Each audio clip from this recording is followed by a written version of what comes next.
សួស្តីបងប្អូនទាំងអស់គ្នាខ្ញុំមកតេស្តមីចិនជូហើកញ្ចប់ប្រកហមពណ៌លឿងពណ៌ស្វាយបានតេស្តរួចមកហើយឥឡូវនេះកញ្ចប់ថ្មីជាមួយនឹងកញ្ចប់ពណ៌ក្រហមដែលវាមានរសជាតិហឹរខ្លាំងជាងពណ៌លឿងនិងពណ៌ស្វាយវិធីធ្វើគឺងាយៗស្រួលមែនតើយើងគ្រាន់តែដាំទឹកឲ្យពុះហើយដាក់សរសៃមីចូលមកអត់ជាមួយវាប្រហែលជារយៈពេល20នាទីព្រោះថាសរសៃមីនោះវារឹងខ្លាំងមែនតើអញ្ចឹងយើងត្រូវមកវាទុនសិនព្រោះថាសរសៃមីនោះបើជិះយើងអត់មកឲ្យទុនទេញ៉ាំអត់ឆ្ងាញ់ទេគឺស្វិតខ្លាំងមែនតើព្រោះសរសៃវាធំដូចសរសៃឡតដែរអញ្ចឹងណា បន្ទប់ពុះហើយឯតុនសៃមីតុនហើយអស់ហើយយើងមើលតាមចិត្តចង់តែយើងចង់ញ៉ាំតុនឬក៏ញ៉ាំស្វិតចឹងទៅយើងដាក់គ្រឿងដាក់ចូលមកហើយយើង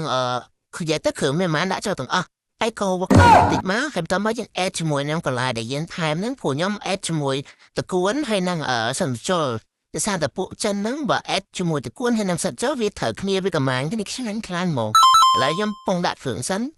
ដែលវាមានជាពុះសណ្ដែកឲ្យដែរ ហើយខ្ញុំក៏បានថែមគ្រឿងក្រៅតិចទឹកត្រីហើយនឹងរ៉ូឌីរិសាអីខ្ញុំឲ្យបន្លែថែមទៀតហើយសាបអញ្ចឹងទៅយើងត្រូវថែមគ្រឿងពីក្រៅតិចតាមចំណងចំណូលចិត្តបងប្អូនចង់ញ៉ាំបងប្អូនថែមក៏ថែមទៅហើយមីកញ្ចប់ប្រហុនវាហឹរខ្លាំងហើយចឹងខ្ញុំអត់ដាក់តាមទេថែមទៀតបានឯវាហឹរល្មមឆ្ងាញ់តែខ្ញុំចូលចិត្តអីបើធម្មតាមីផ្សេងៗខ្ញុំដាក់ទេថែមចឹងតែមីនឹងហឹរមានរសជាតិហឹរខ្លាំងហើយបែរបានវាទៅច្រើនដែរនេះបងប្អូនបានមើលនៅឃើញថ្នោហើយពេលដែលវាឆ្អិនហើយ គឺវាអត់ចាញ់មីហឺនៅហាងមែនទេគឺអែមខ្លាំងមែនតែនមកចប់មើលណាតែញ៉ាំបាន3នាក់4នាក់ញ៉ាំអត់អស់ហើយណាគឺបានញ៉ាំ4នាក់ទៅជិវយកបានញ៉ាំ4នាក់បងប្អូនខ្ញុំនេះ